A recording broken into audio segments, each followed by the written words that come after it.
Good day everyone, ako nga pala si Vincent Tandam, isang second year college student IT. So ngayon po ay papakita ko po sa inyo ang aking program na ginawa. So ang program na ito na tinatawag na List Cost Finder ay tumutulong sa mga turista na makahanap ng pinakamurang ruta mula sa isang lugar papunta sa iba pa sa Siargao Island. Gumagamit ito ng graph upang ipakita ang mga lugar at connection sa pagitan nila. At ang bawat connection ay may nakatalang fare cost sa pamamagitan ng Dijkstra's algorithm. Natutukoy ng program ang pinakamababang gastos at ipinapakita ang eksaktong ruta na dinadaanan.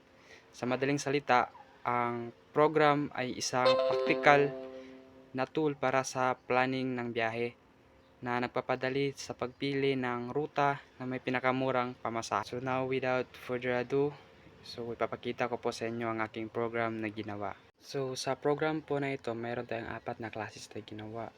Meron tayong Edge, meron tayong Graph, Dijkstra, at meron tayong List Cost Finder. So ang Edge class ay nagre-representa ng bawat connection sa pagitan ng dalawang lugar kasama ang fare cost. At ang Graph class ang nag-iimbak ng lahat ng lugar at connection sa isang graph structure at may kakayahang ipakita ang buong mapa. At ang Dijkstra class naman ay naglalaman ng algorithm para hanapin ang pinakamurang ruta mula sa isang lugar papunta sa iba pa gamit ang Dijkstra's algorithm. At ang List Cost Finder naman, ito yung main class natin or main program na humihingi ng input sa user, nagsiset up ng graph at nagpapakita ng resulta sa console. So, ang Edge class ay ginagamit para mag-represent ng isang connection mula sa isang lugar papunta sa ibang lugar. Halimbawa, mula sa General Luna papunta sa Dapitan o sa Cebu. At may pamasahe na estimated na 50 pesos, ganun. So, ang to dito ay isang string na naglalaman ng pangalan ng destinasyon o lugar na pupuntahan. So, ang in cost naman ay isang integer na kumakatawan sa pamasahe o gastos sa destinasyon. So, kung ilan yung magagastos niya sa cost. At may constructor ng edge class na ito ay tinatawag kapag gumagawa ng bagong edge object. At meron itong parameter na cost and to. Ang to is kung saan siya papunta, yung destination niya, at ang cost ay yung mababayaran niya. So, ang graph class ay ginagamit para i-represent ang isang mapa ng mga lugar at ang mga connection sa pagitan nila. Sa program na ito, gumagamit ng hash map kung saan ang key ay pangalan ng lugar at ang value ay isang array list ng edge objects. Ang bawat edge ay kumakatawan sa connection na papunta sa ibang lugar kasama ang pamasahe o cost. Sa ganitong paraan, madaling ma-store at ma-access ang mga lugar at ang kanilang mga connection. So, meron tayo dito ang constructor ng graph class. Ini-initialize ang hash map na tinatawag na map. Dito po yon. Dito nagsisimula ang graph at dito rin ilalagay lahat ng lugar at connection. Kapag gumawa ng bagong graph object, siguradong handa na agad ang map na tumanggap ng data. Ang address method naman ay ginagamit para magdagdag ng bagong lugar sa graph. Bago magdagdag, kine-check muna kung ang lugar ay wala pa sa hash map. Kapag wala pa, saka lamang ito ilalagay kasama ang isang empty array list ng edge. Malaga ito para maiwasan ang duplicate ng lugar sa graph. At ang add connection method naman ay responsable sa pagdugtong ng dalawang lugar.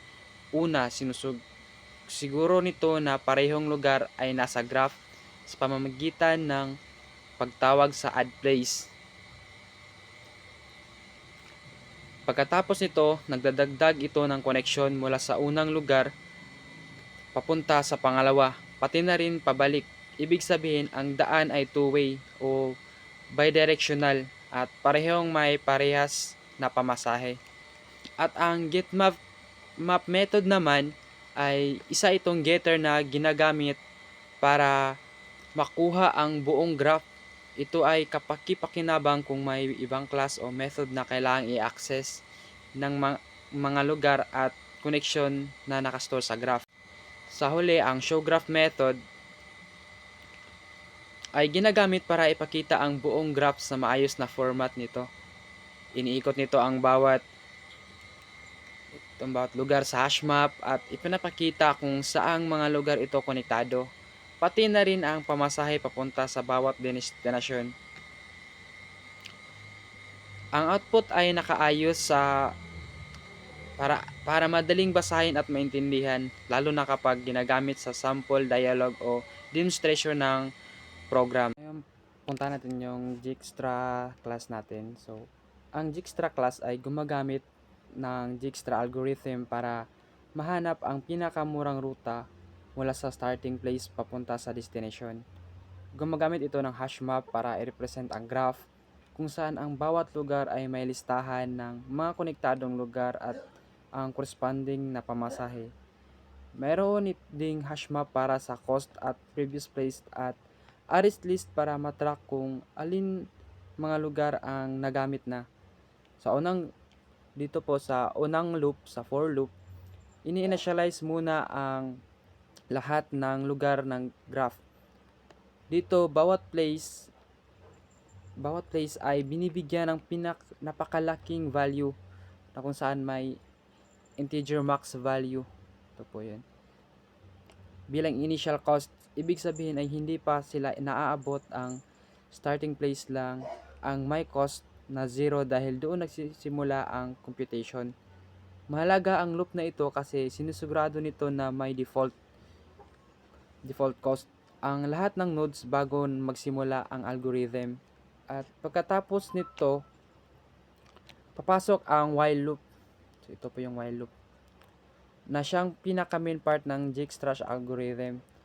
Ang loop na ito ay tuloy-tuloy na tatakbo hanggat may mga lugar pang hindi nagagamit sa loob ng loop. Hinahanap muna ang place na may pinakamababang cost na hindi pa kasama sa use list. Ginagawa ito para masiguradong ang inuuna palagi ay ang pinakamurang ruta.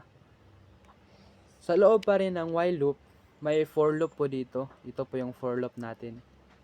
So, ang for loop ang nag-check sa lahat ng neighboring places na kasalukuyang lugar sa loop na ito. Kinukwenta ang bagong possible cost sa pamamagitan ng pagdagdag ng current cost at pamasahe papunta sa neighbor. Kapag ang bagong cost ay may mas mababa kaysa sa dati, ina-update ang cost at sinisave kung saan ito nanggaling gamit ang prev hash map. Importante ang loop na ito dahil dito talagang ina-adjust ang mga cost ng bawat ruta. So, dito po yung kwan. So, mas importante po itong loop na ito. So, napakahalaga na po nito. Matapos ang main loop, may isa pang loop para sa path reconstruction. So, ito po yung isang loop natin.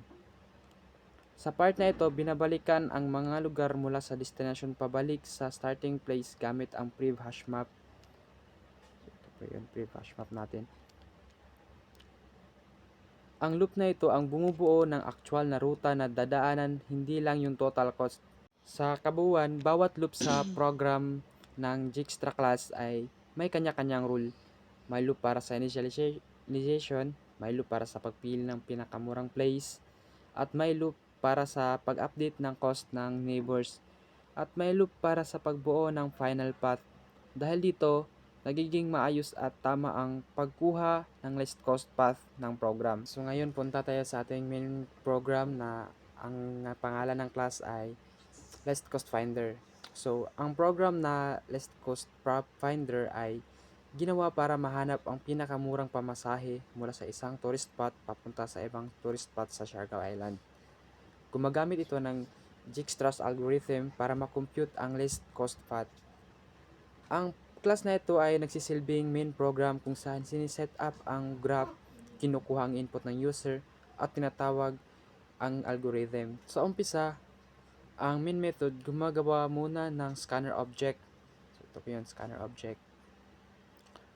Para makapag-input ang user at isang graph object para i-store ang mga tourist spot at pamasahe sa pagitan nila. Ito. Pagkatapos nito, nagpiprint ang program ng title at description para maging malinaw sa user kung ano ang ginagawa ng system. Sunod, ginagamit ang graph.addConnection, ito, para idagdag ang mga connection sa bawat tourist spot kasama ang kanilang pamasahe, ang mga lugar tulad ng General Luna, Cloud9, Palm Tree Road, Maasin River. Part na ito ang bumubuo ng graph na gagamitin sa computation. Matapos ma-set up ang graph, tinatawag ang graph.showGraph method para ipakita ang lahat ng places at connections. Nakakatulong ito para makita ng user ang mga posible na ruta bago siya pumili ng start at destination. Pagkatapos nito, hinihingi ng program ang starting place at destination gamit ang scan.next line. Ang mga input na ito ay pinapasa sa Dijkstra's.findListCode method kasama ang graph map. Sa puntong ito, ang Dijkstra algorithm na ang bahalang mag-process ng data. Sa loob ng Dijkstra class, gumagana ang iba't ibang loops para i-initialize ang cost, piliin ang place na may pinakamababang pamasahe, at i-update ang cost ng mga neighboring places. Dahil ito, nagiging tama at maayos ang resulta na binibigay ng program. Sa kabuuan, simple lang ang flow ng program. Gumawa ng graph, mag-input ng data, gamitin ang Dijkstra algorithm para mahanap ang least cost route, at ang program na ito ay angkop bilang student project na nagpapakita ng paggamit ng graph at algorithm sa isang real-life example. So ngayon, subukan natin i-run ang program. So dito, makikita natin sa console ang mga places na nilagay natin sa ating main program at kung magkano ang kanilang cost. So dito, so ngayon, i-example natin yung Cloud9. So lagay natin Cloud9. So interior destination tourist spot, lagay natin dito yung Alegria Beach. Alegria Beach. So dito, makikita natin na talagang gumagana siya at pinapakita niya yung kung magkano yung kung ano yung ruta at kung magkano yung fare cost natin. So gumagana yung code na. Sa pagtatapos, ang aking program na List Cost Finder ay tumutulong sa mga turista na makahanap ng pinakamurang ruta mula sa isang lugar papunta sa iba. Ipinapakita nito ang lugar at connection sa isang graph. Nakakalkula nito ang pinakamababang pamasahe at ipinapakita ang ruta na dapat sundan gamit ang Dijkstra's algorithm. Madali itong gamitin dahil pwedeng pumili ang user ng start at end tourist spot at agad lalabas ang resulta. Sa madaling salita, ang program ay isang praktikal na tool para sa mas madaling traveling planning. At yun lang po, at maraming salamat sa panonood. Thank you po.